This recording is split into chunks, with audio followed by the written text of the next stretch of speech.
This is Jeff Timberell, Director of the Southwest Florida Real Estate Investment Association. Here to talk about Real World Real Estate Investing Part 1. This is going to be the first video in a longer series of videos. This mirrors presentations we have been doing in the Southwest Florida REIA for the last 3 months. Disclosure, we're sharing our own experiences and knowledge with you. Please do your own due diligence before utilizing anything here. This is not to be construed as investment advice, and you should seek competent counsel before trying this at home. In the past 3 years, we've assisted and advised and had ownership interests in several private equity entities that employed over $14 million in capital in the Florida market, which gave us not only unique insight as to the amount of business we've done, it also gave us some great insight into how institutionalized investors employ capital.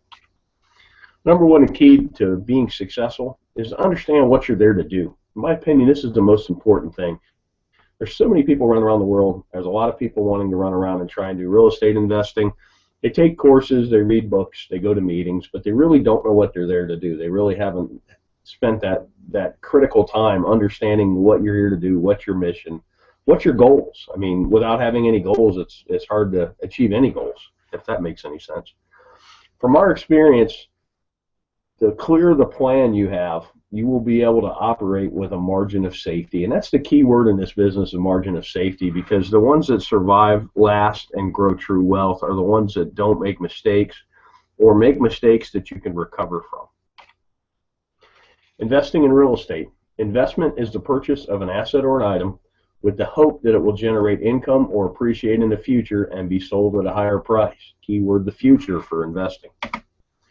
So what does that mean? The act of committing capital to an endeavor with the expectation of obtaining an additional income and or profit. That's what investing is. Something I've learned over the years is kind of like a narrative. It's a why in the road when you're talking to somebody that's in real estate. Are they a trader or are they an investor? Investors buy and hold. They get a return from the assets they own.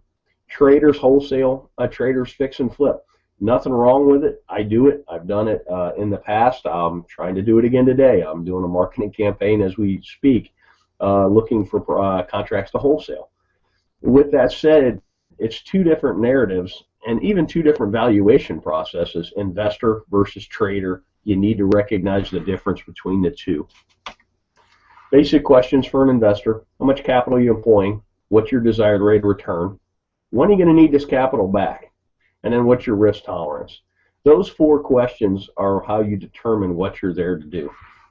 Then we'll talk about capital. There's an opportunity cost of capital, and particularly when you're raising capital, which I've been part of some private equity raises, you really need to understand what other opportunities are out there for investors, because generally why would you buy a piece of real estate that pays you 2% a year with all the headaches associated with that, when you can, if you could at the same time own a CD at 5 with none of the headaches. Give you a chart on 10-year T-bills, talk about opportunity cost. You can really see the recession, the Lehman Brothers crash really killed yields, but it's killed yields no matter what. I mean, pretty much at the time I'm talking about this, yields for a 10-year T-bill are bouncing between 2.6 and 2.8%. That's a terrible yield, particularly with the amount of money they're printing. Then you go back 10 years, and this is why investment real estate has become so popular, because it's one of the few places you can get a yield. Here's CD rates from 1984 on, and if you notice, about early 2000s, everybody got excited about real estate, and that's because the CD rates of return just continue to go down. So right now, my God, on a 1-year CD, you're getting not even 1%. That makes real estate attractive, and that's something to watch as well.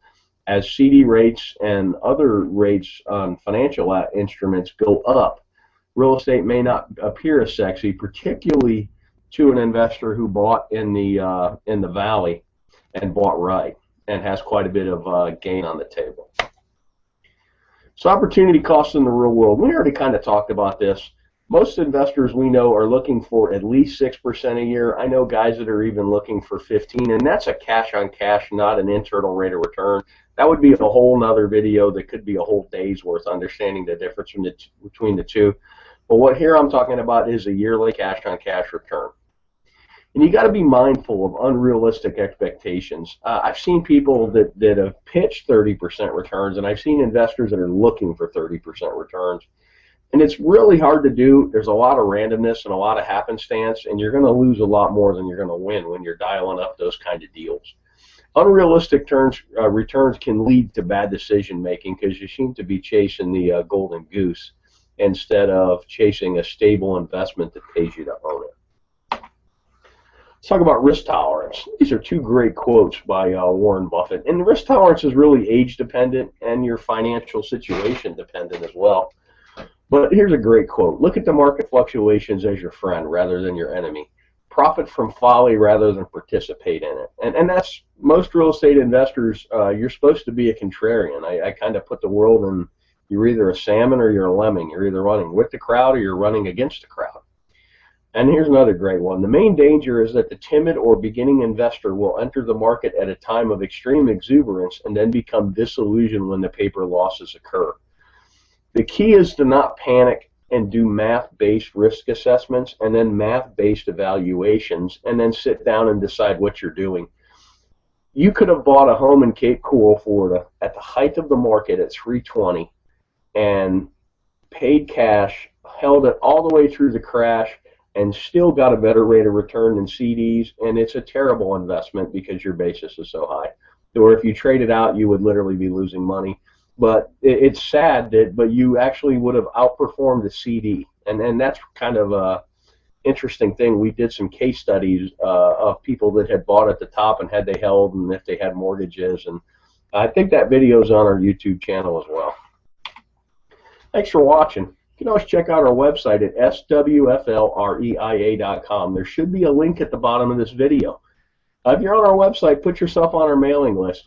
We send out a lot of foreclosure information. We send out our meeting notices, and we also from time to time send out information like this.